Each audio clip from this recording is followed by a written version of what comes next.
Olá pessoal, no Integrades de hoje, por que a maior parte da população carcerária é negra no Brasil? Vamos procurar entender essa realidade a partir das abordagens e percepções do professor, doutor em História, Mário Sá, lá de Dourados, Mato Grosso do Sul. É daqui a alguns segundos, no Integrades.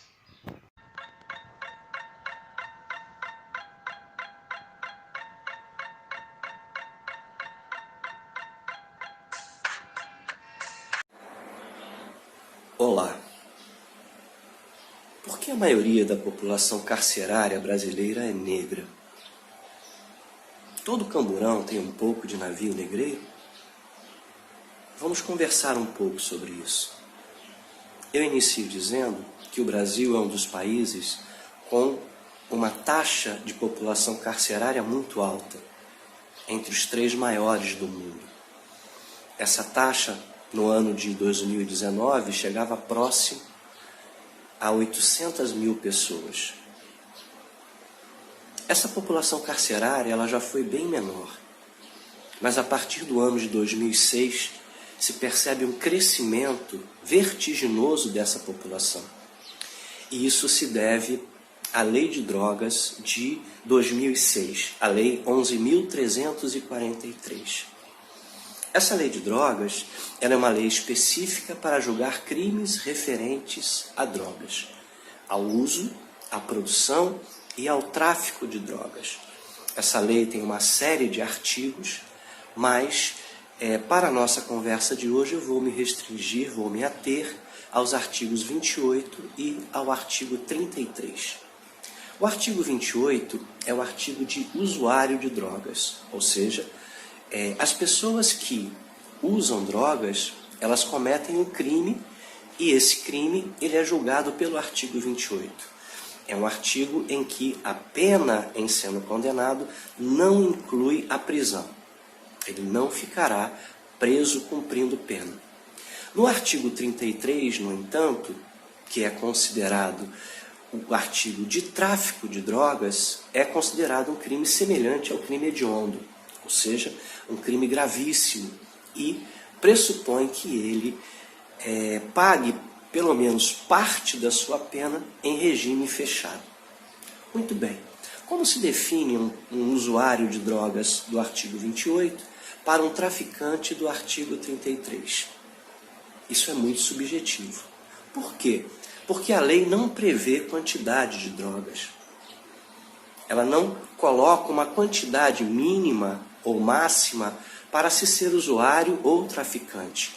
Ou seja, a subjetividade da história daquela pessoa contará para ver se ela é usuária ou se ela é traficante.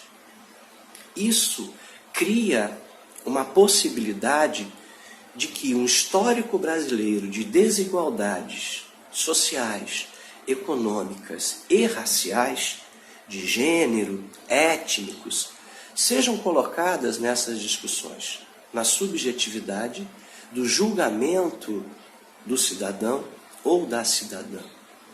O que nós percebemos é que, na ponta, ou seja, no sistema penitenciário, a resultante desse processo é que entre 63% e 70% da população carcerária brasileira é negra.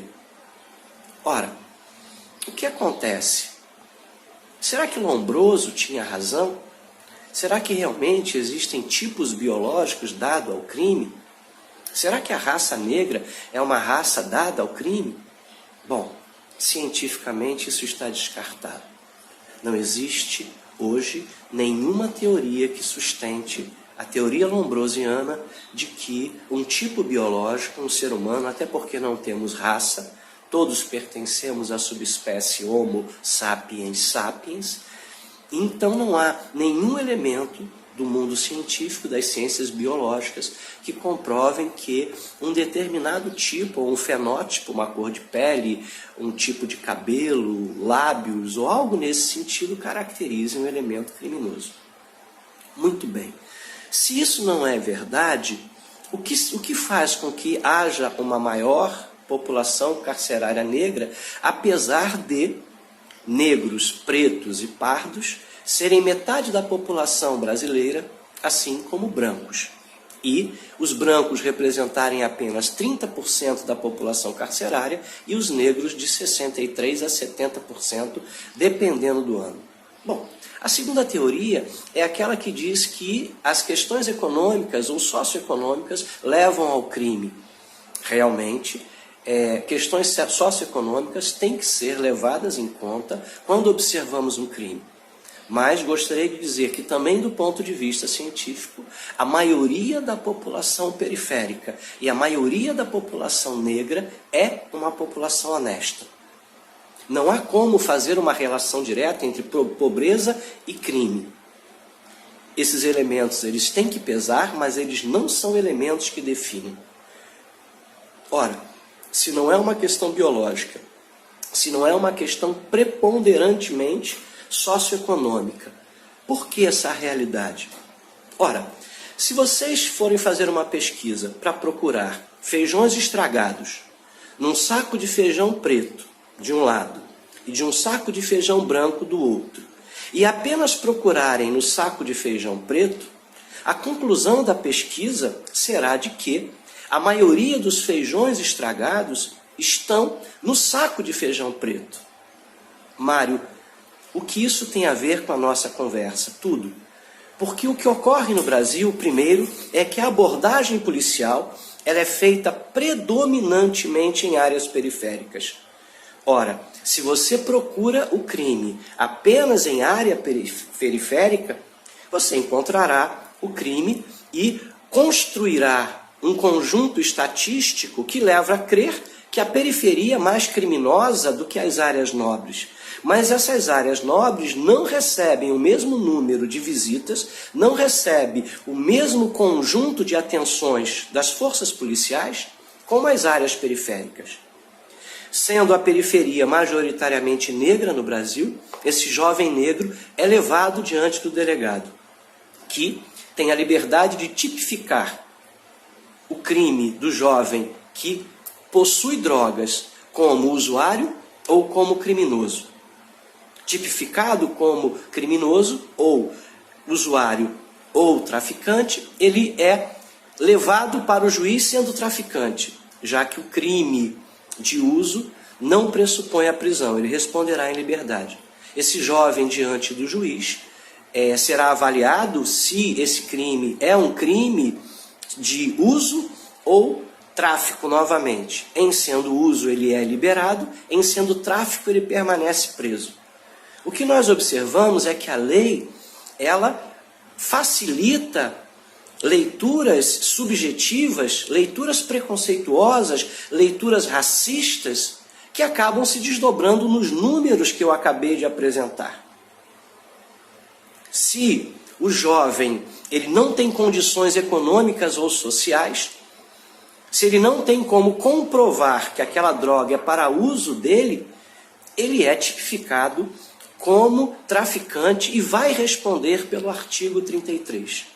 Artigo esse que não é apenas um artigo que diz venda de drogas. Esse artigo possui 40 verbos que tipificam o traficante. E a maioria dos jovens, principalmente os periféricos, não sabem disso. E muitas vezes eles são enquadrados no tráfico de drogas sem ter sequer conhecimento que aquilo que eles estão fazendo, como por exemplo, dar drogas a um amigo, caracteriza tráfico de drogas. Ainda assim, se caracterizado por tráfico de drogas, os meninos não negros, não periféricos, têm mais chances de terem uma pena menor como traficantes. É o parágrafo 4º, chamado de tráfico privilegiado, onde os antecedentes criminais, onde ser réu primário, contam para que esse jovem tenha uma redução da sua pena. Ora, esses antecedentes criminais pressupõem estudar, trabalhar. Numa sociedade em que o desemprego, para a grande maioria pobre, é de milhões, onde as condições da educação são condições mínimas, muitos desses jovens estão afastados da escola e afastados do mundo do trabalho. Mas isso não caracteriza que eles sejam traficantes.